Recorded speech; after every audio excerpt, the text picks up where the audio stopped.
Resident Evil Zero, a Midwestern town in America, Raccoon City, a solitary island far off in the sea, Rockford Island, an island that would become the second Raccoon City, Sheena Island. There are still many unanswered questions about these seemingly unrelated yet intensely dramatic events, though it is believed that the international enterprise umbrella was somehow involved. Little is known as to the origin of this faceless corporation. When was it established? By whom? And how was the T-Virus created? To uncover the truth, we must dwell deeper into the events which transpired in the beginning before the mentioned incident. Chapter 1: The Ecliptic Express Attack. On the evening of July 23, 1998, a train owned by Umbrella called the Ecliptic Express moves through the Arklay Mountains, where multiple Umbrella facilities are located. Watching from a mountaintop, a strange man hums a chorus. As the train is suddenly swarmed by grotesque, breathing leeches, the creatures break through the windows and attack the passengers. 2 hours later, STAR's Bravo team, a special police unit, flies over the same area, investigating a string of bizarre cannibalistic murders and wild animal attacks. Suddenly, their helicopter malfunctions, forcing them to crash land in the woods. The team's pilot, Kevin Dooley, stays behind while the rest of the unit begins their search for answers. Nearby, they find a wrecked military police vehicle with 2 dead officers. The man they were transporting, a former Marine, Billy Coen, has disappeared. Assuming he killed his escorts and escaped, Bravo team's leader, Captain Enrico Marini, orders his team to locate the fugitive. Wandering through the dense forest, Rebecca Chambers, the team's medic, stumbles upon the stalled Ecliptic Express. The train is eerily still, its lights out. As she investigates inside, she finds blood stains on the seats. Suddenly, a passenger, seemingly asleep, jolts awake. More soon follow. But these are not ordinary passengers. They are the undead. Barely manages to escape to the front of the train, where she encounters Billy Coen, armed with a handgun. Though she tries to detain him, Billy refuses to cooperate. Suddenly, Edward Dewey, a fellow Bravo team member, crashes through a window, covered in blood. Before collapsing, he warns Rebecca, "Zombies, monsters everywhere." Soon, zombie dogs appear, forcing Rebecca and Billy into an uneasy alliance. Meanwhile, Captain Marini contacts Rebecca over the radio. Unaware of the horrors he is facing, he informs her that Billy was sentenced to death for killing 23 people and was being transferred to a psychiatric hospital. With the train under siege, Rebecca has no choice but to work with Billy. Chapter 2: The train derails. While exploring the train, Rebecca and Billy encounter a grotesque humanoid figure made entirely of leeches. As it dissolves into a mass of writhing creatures, Billy saves Rebecca and the two begin to trust each other. Later, they spot a mysterious man on the mountain, encircled by leeches, humming a tune. Part of an operation led by the Umbrella Security Services Delta team.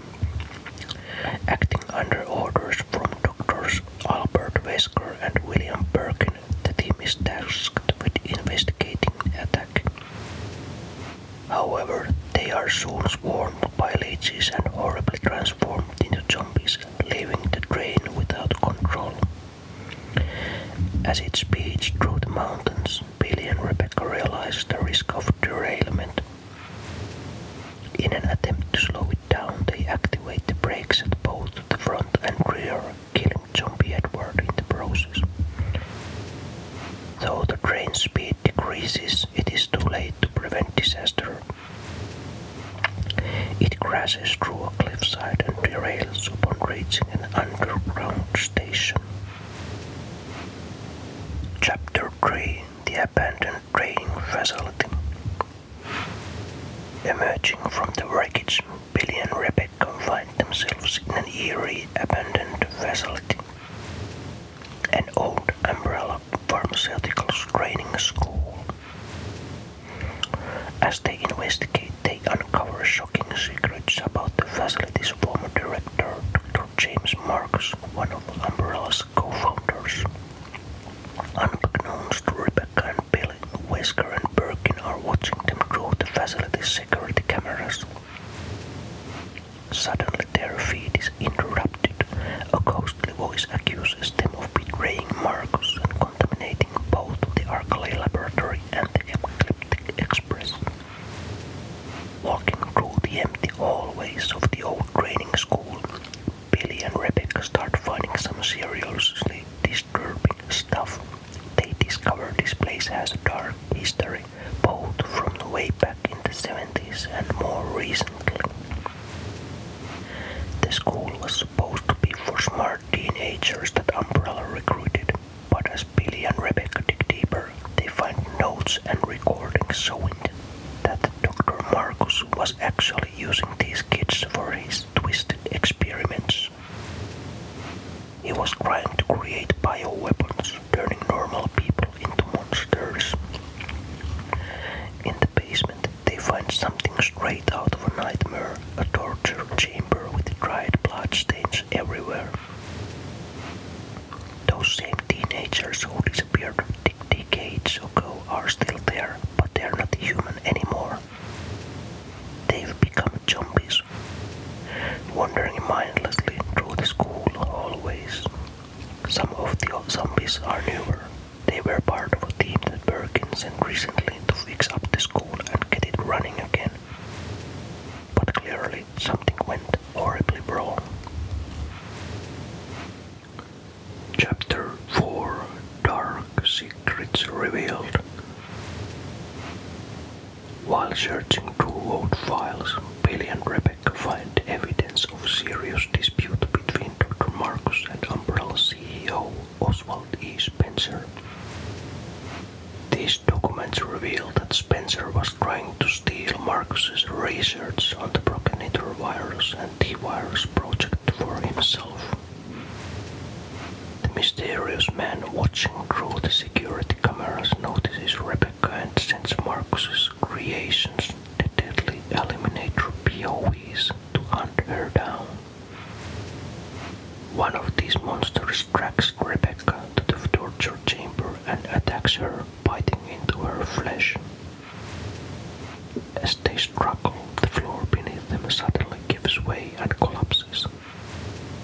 Fortunately, Billy arrives just in time to rescue her from certain death. As they continue exploring the facility, Rebecca can't hold back anymore. She demands Billy to tell her the truth about his past. Billy explains that his Marine unit was sent to find a guerrilla base in the African jungle, but they received wrong information. When they arrived at the village, his commanding officer ordered everyone to open fire on innocent villagers.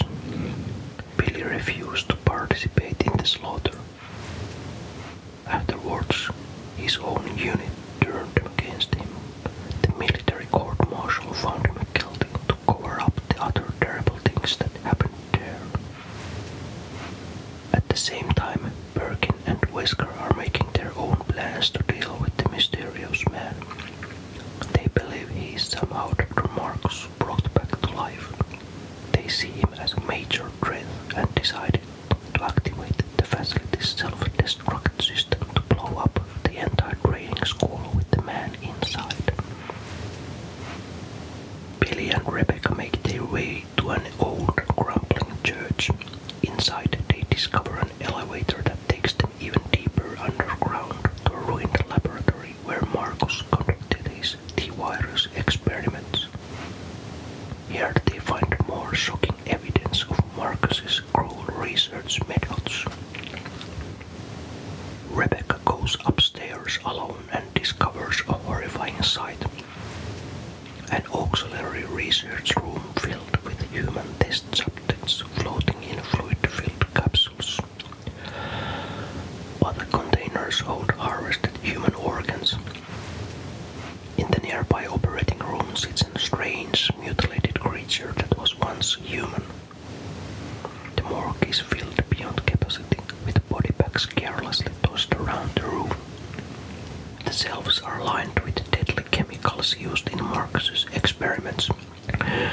The operating room floor and walls are stained with blood from his surgical procedures on teenage test subjects.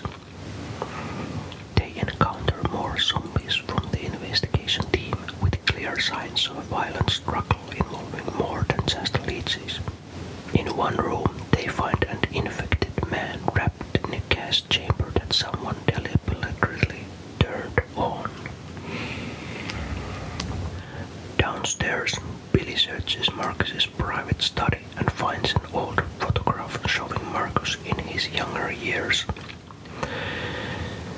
The shocking part is that the young Marcus looks exactly like the mysterious man they have been seeing. Billy suspects the man might be Marcus's son or grandson. As they prepare to leave the laboratory on an underground cable car, one of Marcus's eliminator creatures attacks them suddenly. During the intense fight, Billy loses his balance and falls off a ledge, disappearing into a dark underground stream below.